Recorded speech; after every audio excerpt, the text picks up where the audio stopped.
इसने सर्किट दिया है,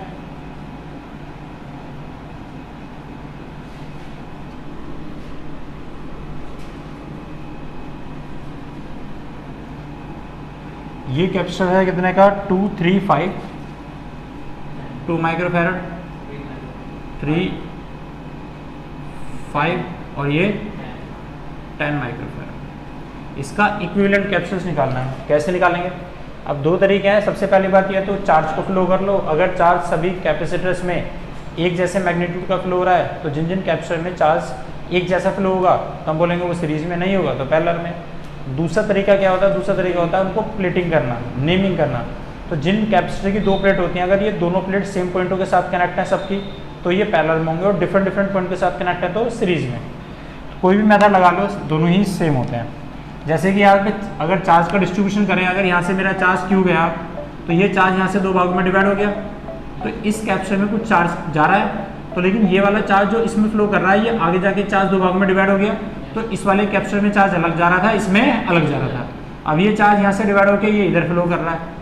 अब यहाँ का ये वाला चार्ज इधर फ्लो करके गया और ये वाला कैपेसिटर में जो चार्ज फ्लो हो रहा था ये यहाँ गया तो इन दोनों ने मिलके इन दोनों का जो चार्ज था इनका टोटल चार्ज सम होके वो इस वाले कैपेसिटर में जा रहा है। तो इस वाले कैपेसिटर में इसमें तीनों में चार्ज का मैग्नीट्यूड कैसा है? अलग अलग है। और चार्ज अगर तीनों में सेम है तो सीरीज में होते हैं और चार्ज अलग अलग है तो किसमें? पैरेलल में। तो इसमें चार्ज अलग फ्लो कर रहा है, इसमें चार्ज अलग फ्लो कर रहा है, इसमें दोनों का मिलके चार्ज गया, इसमें चार्ज अलग है और ये टोटल चार्ज सबका मिलके कहाँ फ्लो हो रहा है? आगे।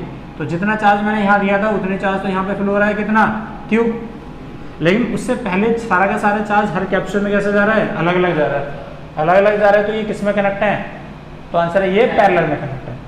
इसको आप दूसरे तरीके से भी यहाँ बना सकते हो, नेमिंग करके भी बना सकते हो। जैसे कि अगर ये प्लेट ए है तो ये वाली प्लेट किसके साथ कनेक्ट है? ए। तो ये भी किसके साथ कनेक्ट है? ए।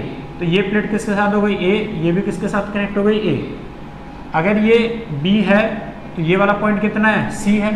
तो इस कैपेसिटर की ये प्लेट किसके साथ है? सी। ये वाला पॉइंट किसके साथ है? सी। तो ये प्लेट भी किसके साथ है? सी।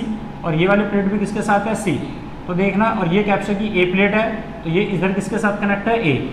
तो देखना कैपेसिटर की दो प्लेट हैं जिसमें एक प्लेट ये कितने के साथ है? ए सी। ये भी कितने के साथ है? ए सी। ये भी कितने के साथ है? ए सी। तो कैपेसिटर की दो प्लेट होती हैं, अगर ये दोनों प्लेट कॉमन पॉइंटों के साथ कनेक्ट है, एक प्लेट एक कॉमन पॉइंट के साथ, दूसरे कॉमन पॉइंट के साथ, तो किसमें कनेक्ट होते हैं? पैरेलल। तो वैसे भी पता चल रहा है, डिस्ट्रीब्यूशन कर लो या प्लेटिंग कर लो तो ये तीनों किसमें है? पैरेलल में। पैरेलल में एडिशन हो जाता है 5 और 3 8 और 2 10। अब जो तुम इक्विवेलेंट बनाओगे उस इक्विवेलेंट की एक प्लेट किसके साथ जुड़ेगी? सी के साथ। और एक किसके साथ जुड़ेगी? ए के साथ। तो ये ए है और ये सी। इन तीनों का इक्विवेलेंट कितना आ गया? 10 माइक्रोफैरड। इसके साथ इस कैपेसिटर की एक प्लेट किसके साथ जुड़ेगी? सी के साथ। दूसरी किसके साथ जुड़ेगी? बी के साथ।